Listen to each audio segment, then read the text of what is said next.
Juízes capítulo 6. Mas os filhos de Israel fizeram o que era mal aos olhos do Senhor, e o Senhor os entregou na mão de Midian por 7 anos. Prevalecia, pois, a mão de Midian sobre Israel e, por causa de Midian, fizeram os filhos de Israel para si as covas que estão nos montes, as cavernas e as fortalezas. Porque sucedia que, havendo Israel semeado, subiam contra ele os midianitas, os amalequitas e os filhos do Oriente. E, acampando-se contra ele, destruíam o produto da terra até chegarem a Gaza, e não deixavam mantimento em Israel, nem ovelhas, nem bois, nem jumentos. Porque subiam com os seus rebanhos e tendas, vinham em multidão, como gafanhotos, tanto eles como os seus camelôs eram inumeráveis, e entravam na terra, para destruir. Assim Israel se enfraqueceu muito por causa dos midianitas, então os filhos de Israel clamaram ao Senhor.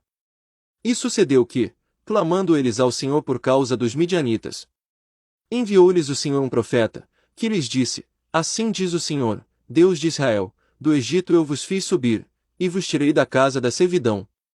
Livrei-vos da mão dos egípcios, e da mão de todos quantos vos oprimiam, e os expulsei de diante de vós, e a vós vos dei a sua terra.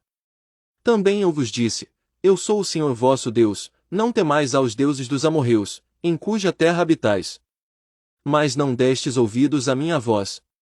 Então o anjo do Senhor veio, e sentou-se debaixo do carvalho que estava em Ofra e que pertencia a Joás, a Besrita, cujo filho Gideão estava malhando trigo no lagar para o esconder dos midianitas. Apareceu-lhe então o anjo do Senhor e lhe disse: O Senhor é contigo, ó homem valoroso. Gideão lhe respondeu: Ai, Senhor meu, se o Senhor é conosco, por que tudo nos sobreveio? E onde estão todas as suas maravilhas que nossos pais nos contaram, dizendo: Não nos fez o Senhor subir do Egito? Agora, porém, o Senhor nos desamparou, e nos entregou na mão de Midian. Virou-se o Senhor para ele e lhe disse: Vai nesta tua fossa, e livra Israel da mão de Midian, porventura não te envio eu? Replicou-lhe Gideão: Ai, Senhor meu, com que livrarei Israel? Eis que a minha família é a mais pobre em Manassés, e eu o menor na casa de meu pai. Tornou-lhe o Senhor: Porquanto eu hei de ser contigo, tu ferirás aos midianitas como a um só homem. Prosseguiu Gideão: Se agora tenho achado graça aos teus olhos, dá-me um sinal de que és tu que falas comigo. Rogo-te que não te apartes daqui até que eu volte trazendo do meu presente e o ponha diante de ti. Respondeu ele: Esperarei até que voltes. Entrou, pois, Gideão, preparou um cabrito e fez, com uma efa de farinha, bolos ázimos, pôs a carne num cesto e o caldo numa panela e, trazendo para debaixo do carvalho, lhe o apresentou. Mas o anjo de Deus lhe disse: Toma a carne e os bolos ázimos, e põe-nos sobre esta rocha e derrama-lhes por cima o caldo.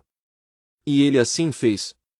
E o anjo do Senhor estendeu a ponta do cajado que tinha na mão, e tocou a carne e os bolos ázimos, então subiu o fogo da rocha, e consumiu a carne e os bolos ázimos, e o anjo do Senhor desapareceu-lhe da vista. Vendo Gideão que era o anjo do Senhor, disse: Ai de mim, Senhor Deus! Pois eu vi o anjo do Senhor face a face. Porém o Senhor lhe disse: Paz seja contigo, não temas, não morrerás.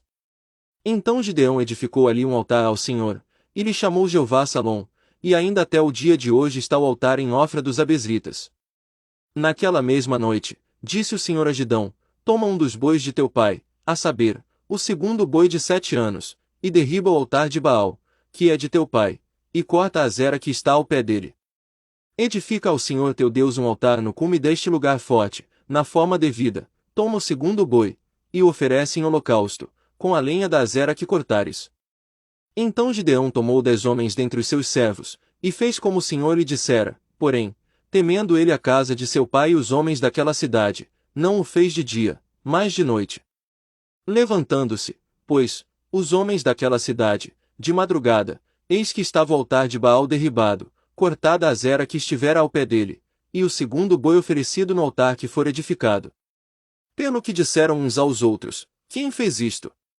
E, depois de investigarem e inquirirem, disseram: Gideão, filho de Joás, é quem fez isto. Então os homens daquela cidade disseram a Joás: Tira para fora teu filho, para que morra, porque derribou o altar de Baal e cortou a Azera que estava ao pé dele. Joás, porém, disse a todos os que se puseram contra ele: Contendereis vós por Baal? Livrá-lo-eis vós. Qualquer que por ele contender, ainda esta manhã será morto, se ele é Deus, por si mesmo contenda, pois foi derribado o seu altar. Pelo que naquele dia chamaram a Gidão Jerubaal, dizendo, Baal contenda contra ele, pois derribou o seu altar.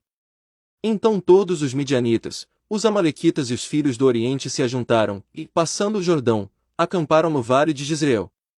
Mas o Espírito do Senhor apoderou-se de Gideão, e tocando ele a trombeta, os abesritas se ajuntaram após ele. E enviou mensageiros por toda a tribo de Manassés, que também se ajuntou após ele, e ainda enviou mensageiros a Áser, a Zebulon e a Naftali, que lhe saíram ao encontro. Disse Gideão a Deus, se has de livrar Israel por minha mão, como disseste. Eis que eu porei um velo de lã na eira, se o orvalho estiver somente no velo, e toda a terra ficar enxuta, então conhecerei que has de livrar Israel por minha mão, como disseste. E assim foi, pois, levantando-se de madrugada no dia seguinte, apertou o velo, e espremeu dele o orvalho, que encheu uma taça. Disse mais Gideão a Deus, não se acenda contra mim a tua ira se ainda falar só esta vez. Permite que só mais esta vez eu faça prova com o velo, rogo-te que só o velo fique enxuto, e em toda a terra haja orvalho. E Deus assim fez naquela noite, pois só o velo estava enxuto, e sobre toda a terra havia orvalho.